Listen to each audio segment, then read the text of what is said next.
AI infra, what will it take to get us to that next phase of true mainstream adoption? So I am thrilled by the dream team we have to explore that today.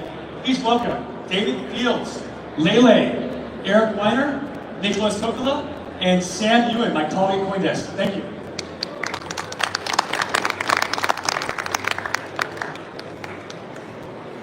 Look at all these humans. It's very exciting. Raise your hand if you're an agent. All right, we got a couple. Welcome. I'll try to speak in binary for you. What a wonderful panel. I'm very excited to be able to moderate this with these four brilliant people. I'm going to learn a lot. I'm Sam Ewan from CoinDesk. I head up the innovation practice, so I'm going to take a lot of notes on what we're talking about today. But I would love, Lele, let's start with you. Just give us a 20-second who you are, and then we'll go down the panel. Sure. Really great to see everyone. I love Toronto. So I'm Lele. I'm VP and Head of Business Development at Kite AI. Kite AI is AI Layer 1 focused on building an open marketplace for agents, models, and data. And myself, I come from more of a TradFi background. I worked on Wall Street for over 10 years and came to the blockchain space about 5 years ago. Eric? Hey, I'm Eric Weiner. I'm the CTO of Near AI. Near AI is kind of an offshoot of the Near protocol with L1. We're focused on building a framework for AI agent hosting, for agents to talk to other agents, transact, pay, and the app layer on top of that. Hi, I'm David Fields. I'm co-founder and CEO at Ready AI. We're focused on structuring all the world's data and making it universally accessible to AI. And we're built on BitTensor, one of the leading crypto AI protocols. Hi, I'm Nicolas. I am one of the co-founders of Pi Network and heading the technology. Pi Network is a social network with tens of millions of people with its own embedded cryptocurrency, Pi. People have been mining it for the last more than 6 years now. They've been using it, they have been creating apps. And one unique feature about Pi is that every account on the blockchain, before it's activated, it needs to pass identity verification. All right, so what I want to start with, and again, you can give me a really short answer, is in the worlds that each of you are playing within the infra side and in AI, you know, I wanted you to give me kind of the analogous place we are in the technology spectrum, right? So if we think of YouTube and streaming video, are we still in the VHS era when it comes to what we're doing? So Nick, let's start with you. Oh wow, so that's a good question. So I think that every time in history there's technologies that are being invented, and then there's a little bit of lag and a little bit of time between when they are invented and they are actually being massively used. So that's where we are with Gen AI. So especially with the generative AI in general, there has been a leap forward, a breakthrough in what the models can achieve. And now is the time to build great apps and great products. In the same way that, you know, when electricity was created, not every house had it, not every industrialization wasn't there, or when the combustion engine was there, not everyone had a car. What was the exact product was not really known. So that's where we are right now. It's an exciting time to live. All right, we're at the combustion engine. That's what I'm taking away from this. David, where are we right now? Yeah, I mean, I think a lot about this. I sort of feel like we're, you know, in the kind of mid-90s of the internet. But one big difference is there's massive distribution, right, that's been laid over the last 25 years since then. And so I think because of that, you know, you've seen, you know, some unbelievable growth in, you know, from 0 to 100 million in revenue by the, you know, OpenAI, but then Cursor doing it like, you know, in record time. And that's because distribution is now dramatically different than what it was then. And I think it's going to accelerate the pace at which we see AI uptake. Eric, where are we? I think that's a really good point. I love that we're all coming up with different analogies here. The one I like is remember when like the iPhone came out and then they put the App Store on there and then you're like, oh my god, you can do this thing where you like drink a beer and it like falls out of the iPhone, or like you can download a song straight to your phone. It can't get better than this. This is wow. Look at all these amazing things, and it turns out that another 15 years of amazing things to build. We're at that stage where it feels like you're doing so much, but it's really just scratching the surface. And to your guys' points, like it's going to accelerate even faster this time, faster than we can maybe handle. Right? Yeah, I agree with what a lot of has already been said. I think that we're in the age of agents. So, before it was about desktop or web, then came the era of mobile, and now is the time for agents. And a lot of things have happened to make that a lot easier. Better agent frameworks like MCP, A2A, lower inference costs, stronger foundation models. And so we'll see a lot more of that to come. But I think it is really important to have more of a trust framework for humans to interact with agents, and also agents to autonomously interact with agents as well. Leia, I want to pull that thread a little bit. I feel like we're still like a rotary phone when it comes to agentic AI. I'm frightened about what's going to happen in the same way that I'm turned on by it, right? Like I want agentic AI, but I'm very scared of what it's going to do when it stops asking for permission. So as you guys are building your systems, how are you kind of putting into place the guardrails that allow agentic AI to thrive without letting it do the things we don't want it to do in the movies we've seen about the future? Yeah, I think that's a really good question. That's also where blockchain is very helpful, because the blockchain allows for a lot of the attribution, provenance on-chain.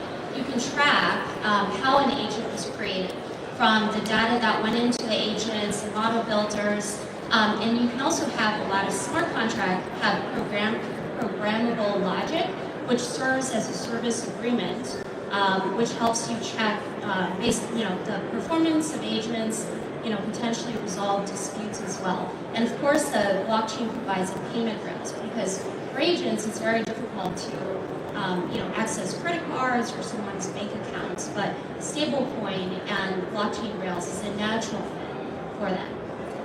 Nicolas, the Pi network has millions of people. We found this out the hard way when we were announcing your panel. They went crazy. I don't know how many of them are synthetic. I don't know how many of them are real. But in dealing with the vast numbers that you're dealing with, are you worried that at some point it kind of goes out of control where this group mass starts to do the things it wants to do, whether you want it or not? Yeah, that's a problem and challenge not only for Pi, but for the world going forward, because now with generative AI, it's becoming less and less easy to distinguish a real human from AI. AI used to be pretty dumb, you could tell immediately, but now it's not that easy. So I opted for following a unique approach, which was to KYC every single individual using identity verification, turning your head left and right, and all that stuff. And we think that this approach is going to be very useful, especially in the future, when you want to distinguish between 1,000 fake bots and 1,000 real people, especially in a world where you want to be able to meritocratically and fairly distribute value or other applications like this. You need to be able to identify who's human and who's not. David, we're talking backstage about what true proof of humanity means, especially at the enterprise level that I know you guys are playing at. So how important is it to allow that the human can have a touch on the AI systems that are being built? Yeah, I think it's a really interesting, question. So, we do a lot in terms of structuring data for enterprise, and the big sort of why now for us was we saw a crossing point between where LLMs could do a lot of these data annotation tasks more effectively than humans, and so we enable a competitive landscape. It's decentralized, it's permissionless. We tap into global intelligence around the world. People can run their own models to do these data annotations, and we're seeing people perform these at 86% higher accuracy than humans. and we're doing 51% higher than kind of GPT's best models because they're optimized for this use case. And so I kind of see a bifurcation happening. There's a lot of data structuring that needs to be done at massive scale. You know, the largest companies in the world have decades of data that they need to structure for AI models and AI applications. So that can't all be done by humans. But I think, you know, we don't really play as much on the other side, which I think is quite important, which is more of the kind of human annotation, human labeling. You know, that's being done more and more with higher skilled areas.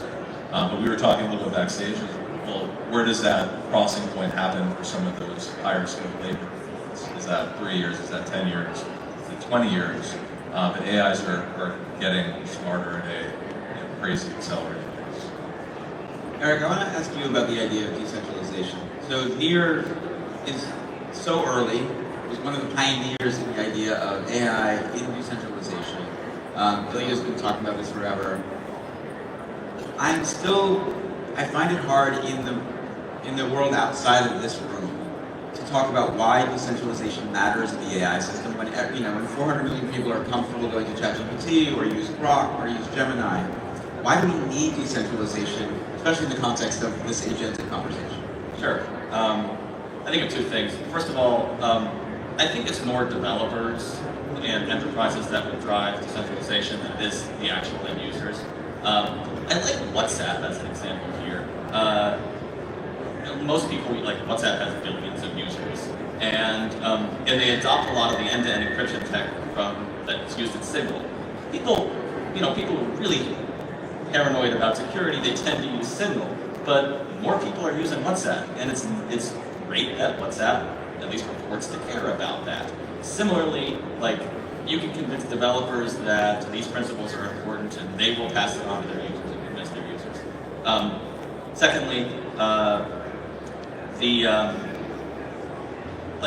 as there's more autonomous agents going around, like, that is just an absolute superpower. Once you have a network of autonomous agents communicating with each other, I think there's so many unlocks there, and a lot of those unlocks have existed since blockchains have really come into prominence. Like, there's nothing you necessarily can't do with a beginner Ethereum smart contract. But once AI agents are talking to other AI agents and negotiating how they're going to transact, how they're going to get something done, how they're going to check each other's work, like, that's just another opportunity for crypto adoption. That's another opportunity for where a human might be like, I'm not going to bother, we're just going to sign an escrow contract, or I'm not going to bother, I'm going to give you my credit card number. And AI is going to say, well, like, let's use a digital native payment system. Let's use a smart contract here. I think it's a whole nother adoption unlock for the world of decentralization. But to push back, I mean, crypto adoption at some point we're going to stop talking about, right? I think about what is happening with, like, I spoke to Revolut last week. Revolut has 52 million users. 15 million of them have been involved in crypto transactions. They're just thinking they're playing finance, right?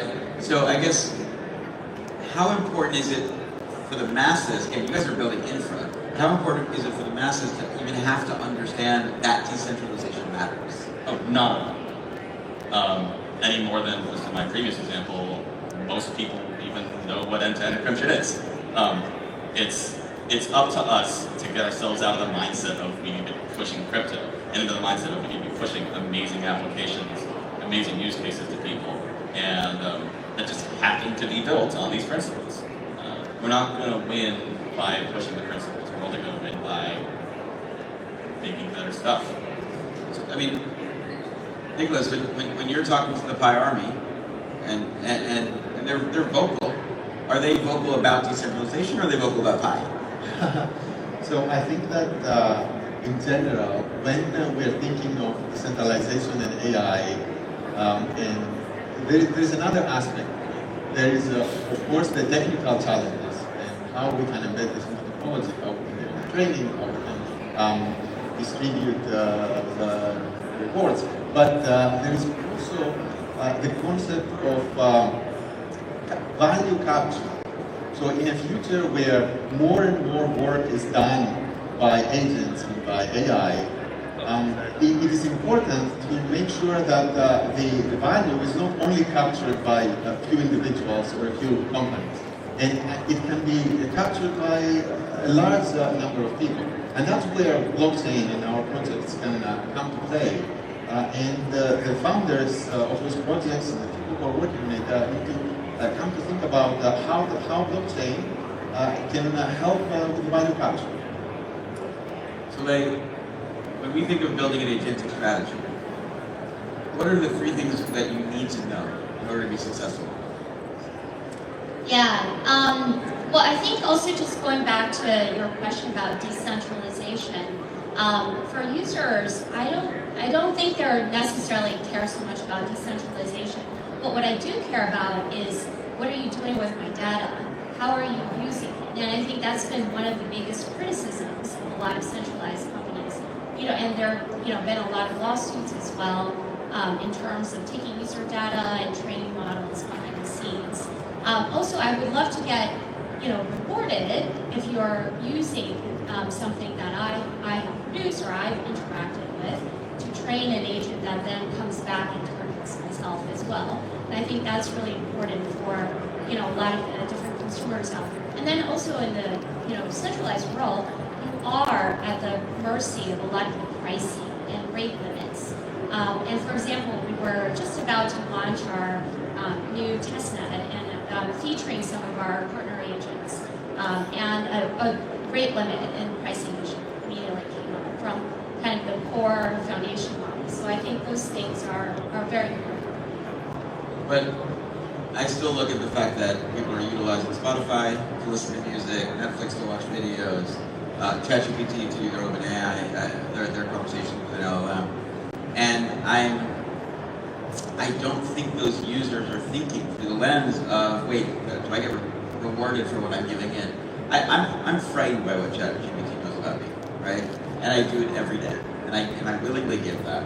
And so I guess I hear you, and I think we all agree in theory, but I think in practice, big tech has shown us that people are much more interested in convenience than they are about that security. Am I getting that wrong? Yeah, no, that's a very good point. And I think the biggest criticism about the blockchain space, and something we need to collectively, do better about, is still the user experience. I think Eric, mentioned it before. We really need to build for the users. How do I make it easy? People are going to use something that is easy to use. So, still kind of the wallets, gas fees, very decentralized ecosystem. Those are some of the things that we collectively as builders need to provide. All right, so David, again, you guys think about this at the enterprise level. How do you truly build a enterprise-grade app utilizing decentralized tools of AI? Yeah, so just to touch on sort of the decentralized point, I've been in crypto for 12 plus years now, and I think most of us who have been here for a while care about these things, but I think I've seen time and time again that users, especially retail or consumers, don't typically care about these things. They're sharing information sort of at will with the Googles of the world and now the ChatGPTs. What is interesting on the enterprise side, small to large scale, is data is really valuable, really matters. And decentralization, I think, has the potential to be a feature, not a bug. And I think we're in the early stages of sort of educating enterprises on why that's the case, but many of them are already inherently concerned about sharing their data with OpenAI, because now that's helping to power their next model, so maybe disrupts their business in some way. So that gets me excited about the power of decentralization for enterprise specifically, kind of at small to large scale. All right, so Eric, I'm going to ask you, NEAR is a blockchain that has gone through a lot of ups and downs, a lot of interesting evolutions. You can always focus on what you're doing. A lot of the crypto Twitter conversation is around token price, right? And I keep wondering, when we think of the stuff that everyone's building on stage here, there's still a token component. There's still the idea that you will financialize your participation in the network. And I think we all believe in that. But does that also end up being something where it still ends up being easier to say I'll pay $9.95 a month and not worry, compared to, oh, I have to do more work. And should we sort of try to divorce the idea that what's good for the world doesn't always have to be financialized, and that decentralization, to David's point, is something that actually makes us all better. And I guess, how do we do that?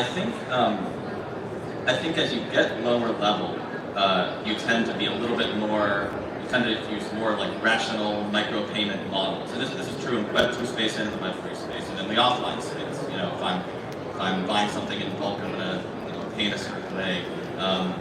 You're on AWS, you're paying per minute or paying per function call. Similarly, in the crypto space, you know, you're paying per transaction, storage fees and such, and that makes total sense. I think where we've faltered is we don't put any layers between that and the user. And so yeah, like I think again, like the end user is still subject to all those behavioral factors. I would rather pay $10 a month and get $4.79 than feel like I'm a value, than feel like I'm getting nickel and dime my way up from $0 to $4.79. I'll pay the extra $6 for that. It's fine. But under the hood, and again, especially when you're relying on an AI agent working on your behalf to help make these decisions, to figure out what tools to use and how to pay for them, the AI agent is not subject to those behavioral factors, and it is willing to say, well, I do want to purchase, like, I'm going to pay the minimum possible for this, and I'm going to pay individually for this thing, and I'm going to micro-pay over there, and I need my rewards because I want to, you know, optimize my own cost and for my own P&L, whether it's trading or just sort of working on your behalf to do his job. So I think that's really valuable, and I don't think it should go all the way up to the user level.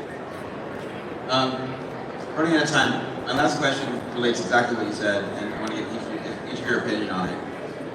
To me, stablecoins, agents, this is the future of commerce on the internet. Like, there's no doubt in my mind about that. So, how do you guys look at this idea of balancing out how we can build systems that allow for smooth and easy payments at the micro level, and know that the traditional financial system also says, no, what about all of our fees? We want those back.